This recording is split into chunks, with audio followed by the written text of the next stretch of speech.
Meghan Markle just tried to outshine the Wales family on Father's Day, and it backfired hard. Instead of love and warmth, she dropped a heavily filtered video showing full-face shots of the kids, a cringe caption, and a suspiciously late post. It felt more like damage control than tribute. While William posted pure, wholesome family moments, Meghan went full PR mode, and the internet noticed because once you see what she wrote and how she framed it, you'll realize this was never really about Harry. Guys, we have to talk ridiculousness. That's right, Harry and Meghan are once again trying and failing to compete with the Wales family. While Meghan was still thinking about what to post, the Prince and Princess of Wales had already won the internet. At exactly 9 a.m. UK time, Kensington Palace quietly dropped two simple Father's Day photos of Prince William with George, Charlotte, and Louis, and they instantly went viral. No filters, no fake lighting, no over-the-top captions. Just one black and white photo labeled before and a joyful, colorful image labeled after, showing the kids embracing their dad in the grass with huge smile. The caption, "Happy Father's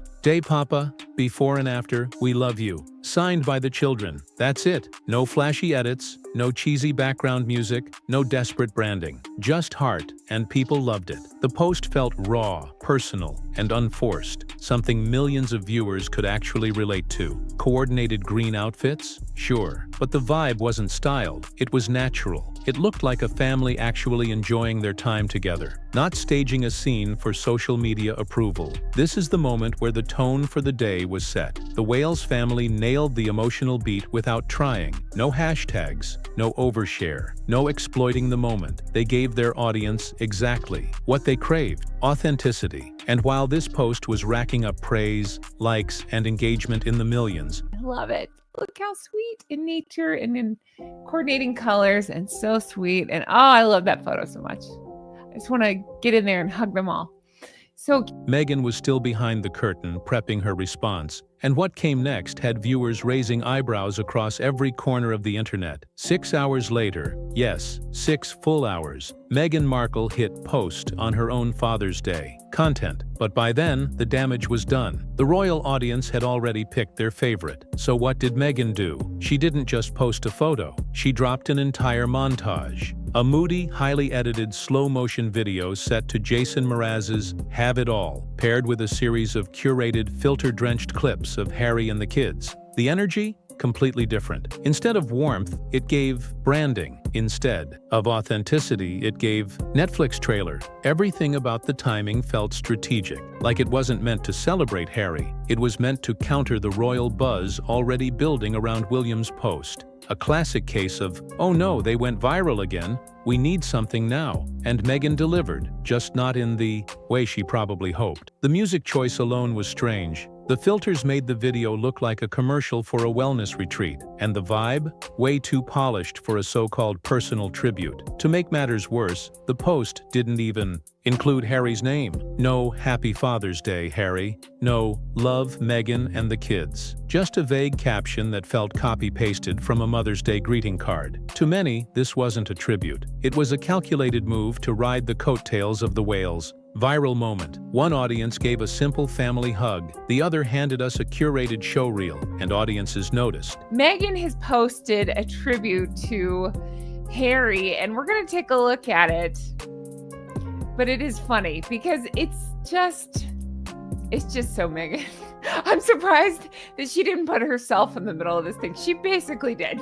But the real controversy wasn't the filters. It was what Meghan wrote next, and how it completely changed the way people viewed the post. Let's talk about the caption, because this is where things went from weird to flat-out cringe. Meghan's entire post was framed with just one short line: Happy Father's Day to our favorite guy. That's it. No name, no personal note, just guy. And the internet did not let that slide. People immediately pointed out how cold and impersonal it felt. Our favorite guy sounds like something you'd write in a generic drugstore greeting card for your dentist. Or worse, something you say when you forget someone's name. Hey, guy! It doesn't scream love, it screams placeholder. The phrasing made Harry sound like an afterthought in his own tribute. No mention of what makes him a good dad. No personal memory. Not even a single heartfelt adjective. Just, our favorite guy. One commenter joked it sounded like a gift card from the Tooth Fairy. Another said, who's their least favorite guy then? Spotify? Even RHR Jen couldn't hold back. She compared it to a random office card where everyone just signs their name and no one knows who the recipient is. The whole thing felt less like a message from a wife and kids, and more like a PR team trying to rush a caption into a scheduled post. And let's not ignore the elephant in the room. Why wasn't his name used at all? Not Happy Father's Day, Harry. Not even Dad. Just Guy. Theories started flooding in. Is this more than just lazy writing? Is it part of some rebranding play where Meghan is intentionally removing names, emotions, and identifiers to make every post double as generic marketing? The mystery deepened because the post itself was so overproduced, and yet this caption felt like it was written in 5 seconds by someone who barely knows the guy. Happy Father's Day to our favorite guy. Does anybody else think, like, that sounds like a card I would get from the dentist? But as awkward as the caption was, it wasn't the most talked about part of the post. No, that honor belongs to what happened with Meghan's name, and how she accidentally made herself the star of Harry's Father's Day. If the caption wasn't already awkward enough, what happened right above it lit the internet on fire. See, Meghan's Instagram post, due to how the platform formats handles and captions, accidentally created one of the most hilariously tone-deaf branding moments of the year. Here's what it looked like. Meghan, the best. Yep, Meghan Markle somehow turned Harry's Father's Day tribute into a promo reel about herself. People were stunned. Was it a joke? Was it intentional? Or was it just the most unfortunate placement in royal social media history? Because now, instead of focusing on Harry, viewers were hit with what looked like Meghan crowning herself the best, right before delivering a flat, emotionless caption to that guy. The memes came fast. Meghan the best at making everything about herself. Others called it a Freudian post, where the truth accidentally slipped through the filters. Some joked she should have just photoshopped herself holding a world's best Meghan mug and called it a day. And while this might have been a formatting issue, the optics were brutal. People were already side-eyeing the overly polished montage, and now they were seeing a post that literally framed Meghan as the hero, front and center, caption and handle aligned like a red carpet marquee. It wasn't just a branding error, it became symbolic of everything critics have said about her, that even in a post meant to honor someone else, she somehow ends up being the main character. The best. What's funny is it says Meghan, the best. And still, we're not done, because the biggest backlash came not from the caption or even the formatting fail, but from something far more controversial: the full reveal of the kids' faces. After years of demanding privacy, Meghan gave the internet exactly what she said she never would, and viewers couldn't believe it. This is where Meghan's post went from cringe to full-blown controversy. After years of legal threats, podcast tears, and countless interviews about protecting their kids' privacy, Meghan casually drops a filtered Instagram montage that shows Archie and Lilibet's full faces as babies, toddlers, everything, and people were stunned. Remember, this is the same couple that sued the press for publishing blurry aerial shots. The same duo that lectured the world on digital safety and boundaries. Now suddenly, on a day where the Wales family shared subtle, tasteful snapshots, Meghan turns around and drops a high-definition face reveal of her kids. For likes, critics immediately pounced. So privacy only matters when it's not your own camera? Wasn't the whole point to shield them from the spotlight? Even loyal fans were confused. If you're going to show your children, why wrap it in a lo-fi VHS-style filter like a rejected iMovie trailer? Why package it like a flashback from a 90s sitcom intro? The video was weirdly nostalgic but completely tone-deaf. Set to Jason Mraz's Have It All acoustic version, it felt like an overly sentimental montage. Except it wasn't warm. It was calculated. The kids' faces were framed, edited, and chosen. This wasn't a quick family moment. It was produced, curated, packaged, and then there's the filter. RHR Jen described it perfectly. It looked like something you'd find in an old VCR tape, melted by the sun. Add in the awkward cuts, dramatic transitions, and Meghan's name at the top, and the whole thing felt more like a brand trailer than a family memory, which led many to ask, was this about Father's Day? Or was this Meghan's latest attempt at soft-launching herself as Momfluencer of the Year? She's playing Jason Mraz, Have It All, acoustic. So we get to see more. I did not put this filter on, by the way. They have the filter on. We can see faces in this one, full-on baby faces. Now they seem much younger, but you can still tell. You can see faces. So, who called it? I think a lot of us did, that we'd be able to see the kids on Father's Day. Yep, sure enough. So it looks like pieces of behind the scenes. I never talk about the kids. I'm not going to talk about the kids. It's just in general, like, of course. But as strange as this face reveal was, it fits a pattern, because once you look at the side-by-side comparison with William and Catherine's post, it becomes painfully obvious what this really was. Meghan wasn't just celebrating Harry, she was competing, and doing it with filters, edits, and some very suspicious timing. Here's where everything really starts to unravel. The side-by-side comparison. Meghan's post wasn't just late, it was loud. It tried too hard. Meanwhile, the Wales family? They didn't need filters, music, or slow-mo edits. They gave the world 2 photos. That's it. And somehow, that did more than Meghan's entire curated video package ever could. William's pictures had what Meghan's lacked: realness. The kids were relaxed. The hug looked unplanned. The colors were soft. The background was natural. And nothing about it screamed, "Look at me." It wasn't staged. It was human. And people felt that immediately. Meghan's post, it felt like a production meeting. The lighting, the filters, the baby footage,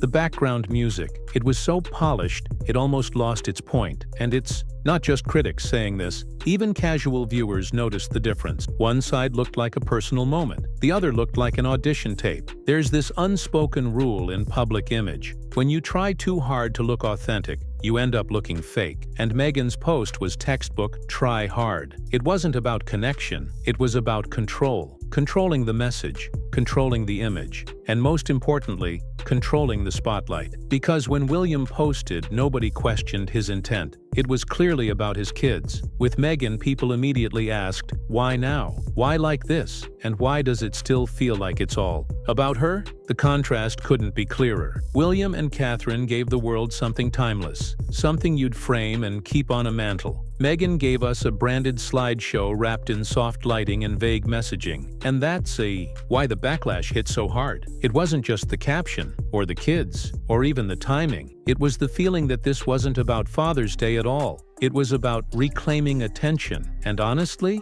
it showed. Here's the part nobody can ignore anymore, not even the fans. Meghan's post didn't just come late. It came after the Wales family's Father's Day post had already gone viral, and after Trooping the Colour, one of the biggest royal events of the year. That timing wasn't random. It never is, because this isn't the first time Meghan has pulled something like this. Look back, and a pattern starts to emerge. Every time the royal family gains media momentum, especially William and Catherine, Meghan suddenly drops a new photo, a polished video, or an unexpected statement. And almost always, it arrives just late enough to feel reactive, but just strategic enough to look calculated. Critics call it PR leapfrogging. Meghan waits to see what kind of headlines the royals are generating, and then tries to jump over them with a carefully packaged counterpost. It's not about participating in the narrative, it's about hijacking it. And this Father's Day video? It fits the pattern perfectly. The Wales post dominated online discussion by mid-morning. Meghan's response came hours later, after she saw the reaction, measured the tone,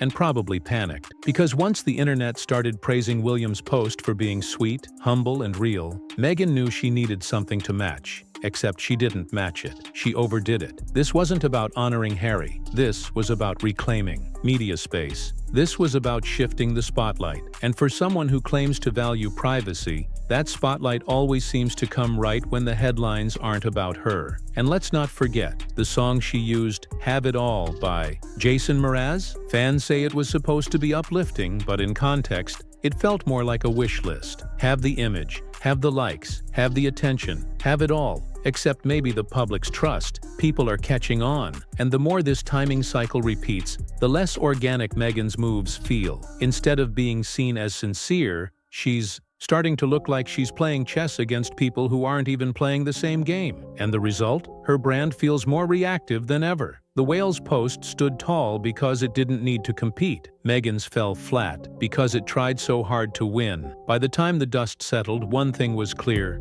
This post wasn't a tribute to Harry. It was a carefully staged performance to fix Meghan's public image. From the filters to the timing, to the kids' faces, every move felt like reputation, rehab disguised as sentiment. But here's the kicker. It didn't work. Instead of praise, Meghan triggered a wave of backlash. Viewers called it tone-deaf, calculated, and performative. Even neutral followers started asking, why does everything always circle back to her? The Wales shared a hug. Meghan shared a montage. And in the end, her desperate bid for relevance only made the contrast clearer. And yet, there's one detail in that post nobody's talking about. Something subtle, something strange. And we'll break that down in the next video. Because trust us, it changes everything. So what started as a Father's Day tribute turned into a full-blown PR disaster. Meghan's video wasn't just awkward. It exposed everything people have been whispering for months. The timing, the branding, the filters, it all felt less like family and more like strategy. But what do you think? Was this just a misstep